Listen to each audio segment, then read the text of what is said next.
gouvernement, en quête de fonctionnaires, vient d'organiser un nouveau concours d'intégration à la fonction publique.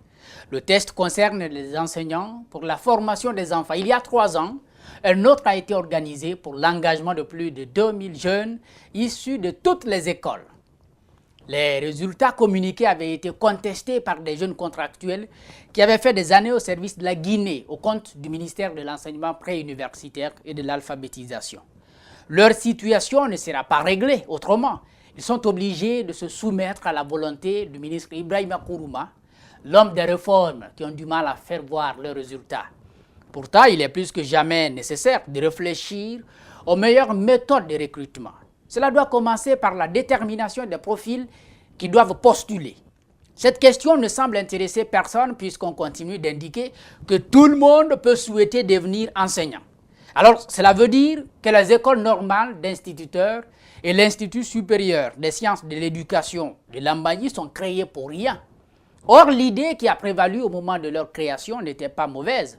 Il était question d'avoir des cadres formés pour enseigner. Cela suppose qu'ils ont en plus de la formation générale, des techniques d'élaboration et d'exécution des programmes scolaires, des préparations et d'évaluation des élèves. Par le passé, les sortants de ces écoles n'étaient pas soumis à un autre test après l'examen de sortie. Bon, il y en a qui pouvaient avoir des difficultés, mais dans l'ensemble, des enseignants des années 90, pour le primaire, étaient bons, tout comme les tout premiers des lycées formés dans la rigueur. Les tares du système éducatif ont bien sûr leur origine dans les choix qui ont été opérés de passer de l'école de Manéa à Lambaye sans créer des conditions d'un centre d'apprentissage pour formateurs dignes de nom. Cette situation de déliquescence dans laquelle se trouve notre système éducatif ne peut cependant trouver sa solution dans l'organisation de concours qui sont loin d'avoir eux-mêmes le caractère sérieux. Il y a de l'injustice et de l'impertinence dans certaines démarches entreprises pour une prétendue qualification du système éducatif guinéen. Mon Dieu, pouvez-vous avoir un concours dans le domaine de la santé ouvert à tous ou un recrutement de magistrats destiné aux économistes? L'enseignement doit être considéré comme une profession, comme les autres, un métier à ne pas s'aborder pour des intérêts politiques. Il y a mieux à faire si nous voulons lutter contre le chômage. Les corps des métiers doivent être mis en valeur et chacun selon son choix depuis les basses classes doit avoir la chance d'évoluer dans un domaine précis. C'est ce qui peut le rendre efficace. On a déjà fait trop de mal à ce pays en voulant confondre tout à la politique.